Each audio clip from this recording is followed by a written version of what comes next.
Venga, vamos ahí. Buenas, aquí estamos con Antonio Scotti, gracias por venir. Gracias a ti, Kira. Antonio se dedica hace muchos años a la permacultura, a la formación, a la difusión y bueno, tenemos ganas de escuchar cómo ha sido tu inmersión en este maravilloso mundo y cómo afrontas este momento de emergencia. Si nos quieres contar cómo llegaste o también en qué punto de la cuestión se dio una emergencia que te reclamó entonces decidir emerger. Sí, yo antes de dedicarme a la permacultura me dedicaba a la informática profesionalmente y llegó un momento en que me di cuenta, ¿no?, que el tipo de trabajo que estaba haciendo no me llenaba, me requería muchas horas de estar delante de una pantalla y haciendo cosas que me enajenaban. Y al mismo tiempo empecé como, bueno, quizá podríamos decir que empecé a tener como un pequeño despertar, ¿no?, en cuanto a que hasta más o menos entonces no estaba muy al tanto, ¿no?, del mecanismo de funcionamiento de la sociedad, del mundo, no entendía la economía, no entendía mucho la política y de hecho intentaba estar bastante alejado de todas estas cosas, pues. Y entonces empezó a surgir una inquietud, ¿no?, sobre un poco todos estos temas, ¿no?, que son tan importantes, ¿no?, en nuestra vida, en nuestro entorno, ¿no?, y que de alguna manera moldean, ¿no?, la manera en que funciona nuestra sociedad. Y nuestra calidad de vida. Y nuestra calidad de vida, desde luego. Y entonces, bueno, empecé como a hacerme preguntas, y también me uní a una ONG en Barcelona, que también tenía proyectos de cooperación en algunos países en desarrollo, en Sudamérica en concreto. Y entonces empecé a hacer algunos viajes, ¿no?, para conocer un poco las realidades, ¿no?, que se vivían ahí, ¿no? Y entonces al hacer esos viajes, concretamente en Ecuador y en Brasil, entonces me di cuenta, ¿no?, de que había una manera de vivir muy diferente, diferente en el sentido que por lo menos los lugares que nosotros estábamos visitando tenían condiciones muy precarias, ¿no? Entonces las personas vivían con mucha contaminación, en casas muy precarias, también con un clima que no estaban muy adaptadas al clima, especialmente hablando de las ciudades, ¿no?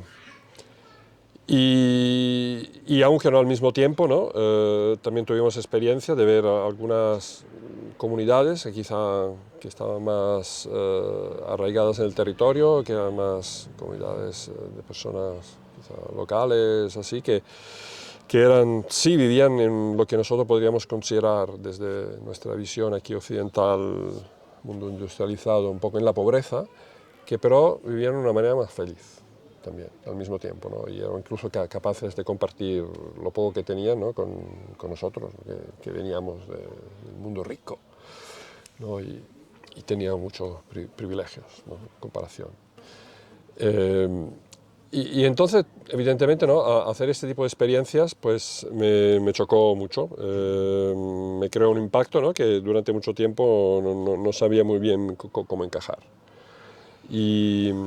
Y esto me estimuló a buscar respuestas, ¿no?, buscar maneras, ¿no?, de entender lo que había visto y buscar incluso, no sé, si había alternativas, ¿no?, a la manera en que estamos viviendo yo en Europa, ¿no?, en concreto en España en ese momento. Y entonces entré en contacto con el concepto de ecoaldeas, ¿no?, y a ir buscando información sobre las ecoaldeas, también al mismo tiempo entré en contacto con el concepto de permacultura. Y este es claro, inicialmente cuando entré en contacto con la permacultura, No entendí cuál era la propuesta y entonces no le di mucha importancia, es como algo que lo aparqué. Es algo que lo aparqué, me parecía incluso un poco extraña la palabra y entonces me descuidé de ello. Y sí que fui profundizando, intentando conocer más el mundo de las ecoaldeas, ¿no? Pero claro, al hacer esto, pues la palabra permacultura salía cada vez más, ¿no? Y entonces empecé a prestarle más atención, participé en alguna charla y entonces me empezó a entrar un interés, ¿no? En conocer más, en profundizar, entonces empecé a leer algún libro y al final decidí que tenía que formarme en ello porque realmente la propuesta, las propuestas, ¿no? que venía desde la filosofía de la permacultura, ¿no? Las veía muy coherentes, me ayudaban a entender más este mundo, ¿no? que me había quedado un poco fuera, ¿no? de ello, ¿no? Intentaba estar en mi burbuja, ¿no? Tranquilo, sin tener mucha participación en lo que estaba sucediendo, ni quizá no responsabilizarme demasiado, ¿no? Y entonces pues llegó un momento, ¿no? en que realmente tenía muy claro, ¿no? que querer dedicarme más a la permacultura, conocerla más a fondo, profundizar, pero con calma, ¿no? Tomándome un poco, quizá un par de años más de seguir trabajando en lo que estaba trabajando para también ahorrar un poco más de dinero y luego a lo mejor decidir hacer un cambio, pero por los acontecimientos se adelantaron a mí y entonces perdí el trabajo en ese momento y entonces estamos hablando sí, del año 2000, algo así. Y entonces en ese momento estuve ahí teniendo que decidir, ¿no? ¿Qué hago? Sigo un poco... Ante esa emergencia. Esa emergencia, ¿no? De buscar otra vez mi fuente de sustento, ¿no? O decidir si seguir el mismo camino que me había marcado o apostar por un cambio diferente, ¿no? Y a un cambio, ¿no? Mucho más vivo, más inspirador, más hacia un mundo, ¿no? que participar, ¿no? Construir un mundo diferente, ¿no? del que me estaba encontrando viviendo, ¿no? Y me arriesgué a dar este salto, ¿no? Sin saber muy bien qué encontraría, ¿no? En esto.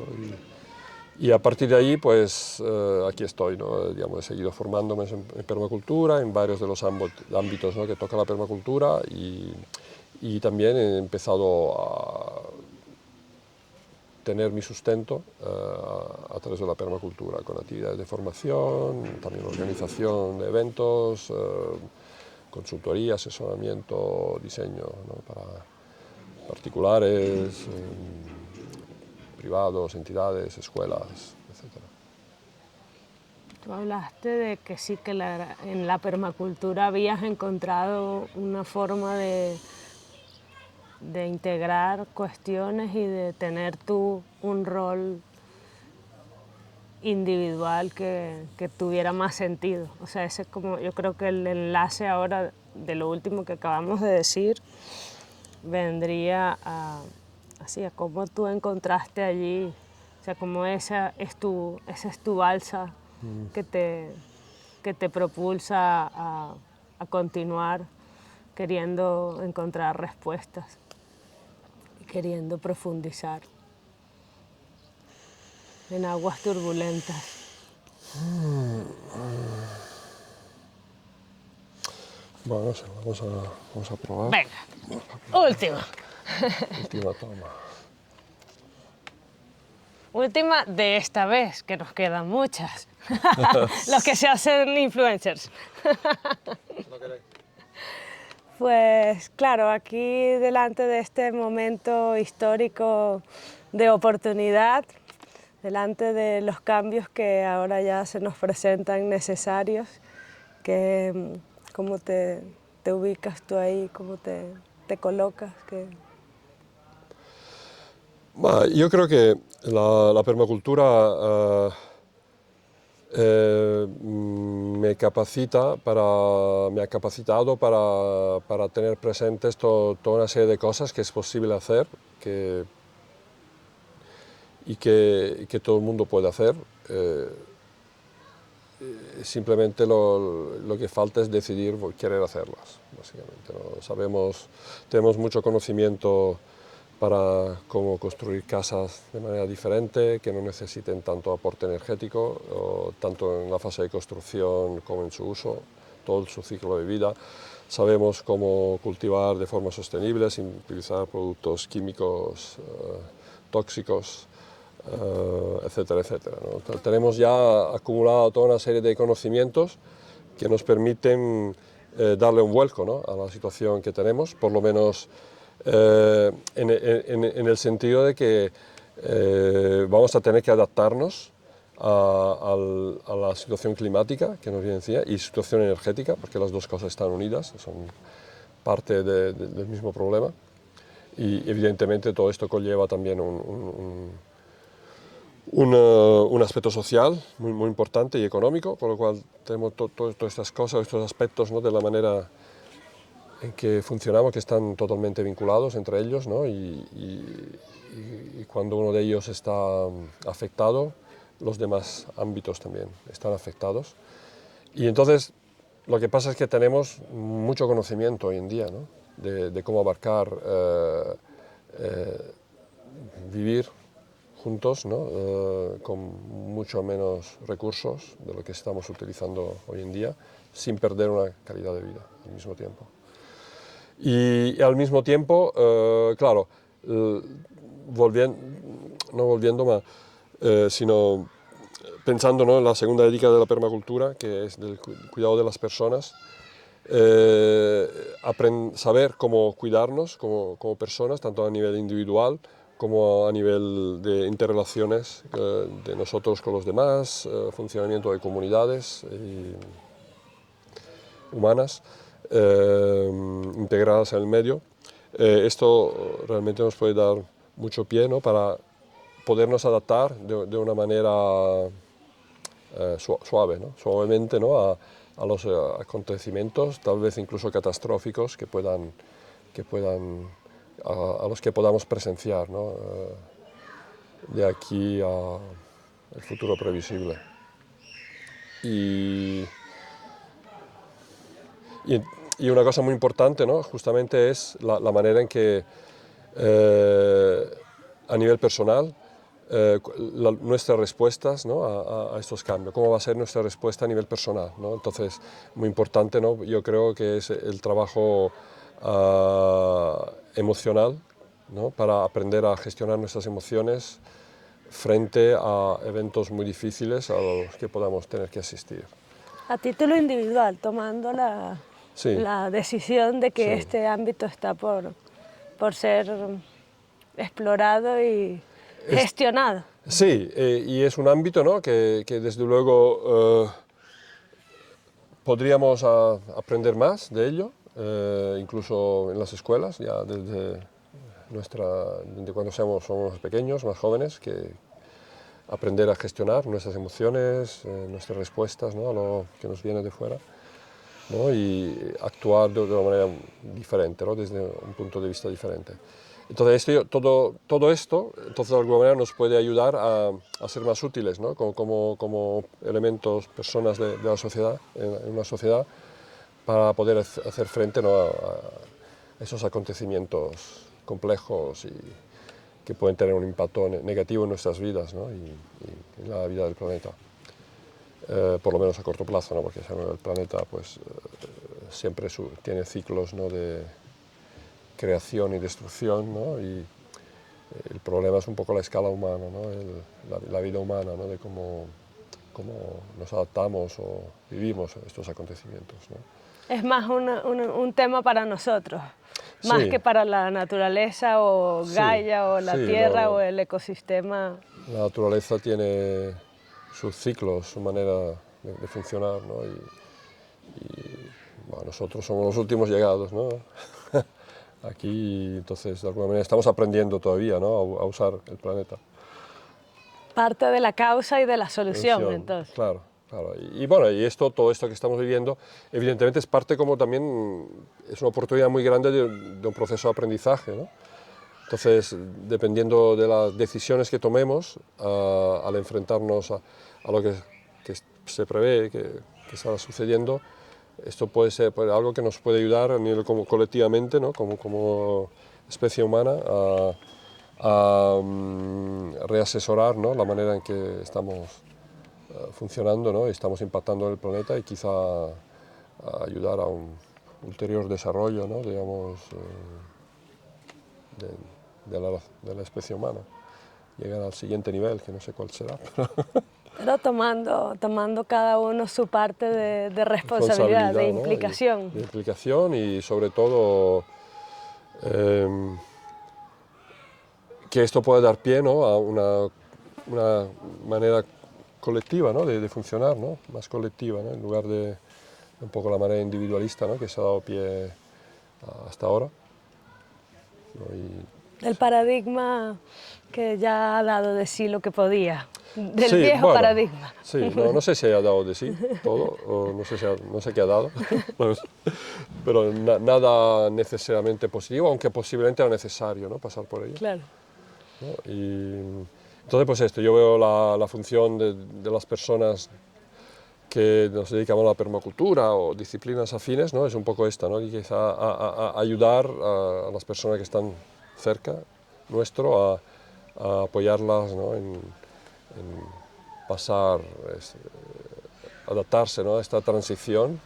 Que es posible, hay un ámbito de acción Exactamente. que más allá de que el problema parezca muy grande y para algunos lejano o cercano, sí. Hay un ámbito en el micromundo de cada uno que es posible intervenir. Sí, y desde luego el problema va a parecer mucho más grande cuanto más solos estemos, ¿no? Desde una perspectiva individual, evidentemente hacer frente, ¿no? A cosas tan grandes como el cambio climático, las guerras, la depresión, el declive energético, todo lo que conlleva, ¿no? Es muchísimo más difícil, ¿no? de superar que si lo hacemos en comunidad, ¿no? Entonces hay una expresión que me gusta recordar, ¿no?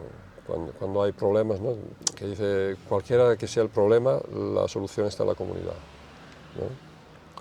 Y entonces yo creo mucho en esto, ¿no? Y un poco el tema de la esperanza, ¿no? No podemos estar esperando, ¿no? Que las cosas se resuelvan mágicamente o que alguien las solucione por nosotros, sino que quizá tenemos que pensar en una esperanza activa, en que nosotros seamos partícipes, ¿no? Y actores principales, ¿no? de lo que va a suceder, ¿no? Y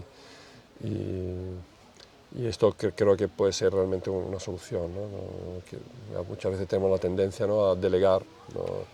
Las responsabilidades, ¿no? A esperar que lleguen, que lo resuelvan. O empresas, o incluso a la ciencia, a la tecnología, ¿no? Y sin tomar nuestra parte de responsabilidad, ¿no? Y ver qué es lo que podemos hacer, ¿no?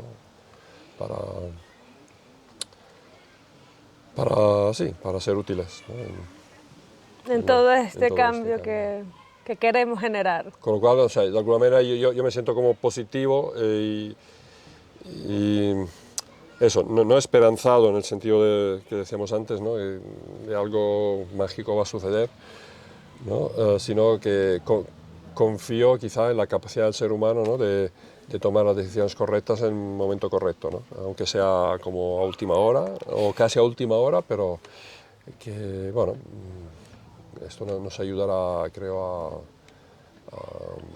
a encontrar las soluciones que necesitamos, ¿no? Y adaptarnos especialmente, ¿no? Adaptarnos de manera suave. Hemos visto que las situaciones difíciles, los momentos de emergencia, son también un trampolín. Sí, no siempre. Pero a veces se desaprovecha la oportunidad. A veces se desaprovecha, ¿no? Y esto ha pasado en el pasado, ¿no? Sabemos de sociedades humanas que han colapsado, ¿no? Al final. Sí, depende de nosotros. Depende de nosotros. Pues muchísimas gracias. A ti. ¿La tenemos? ¡Adiós! ¡Yo! La jubilación. Gracias, guau.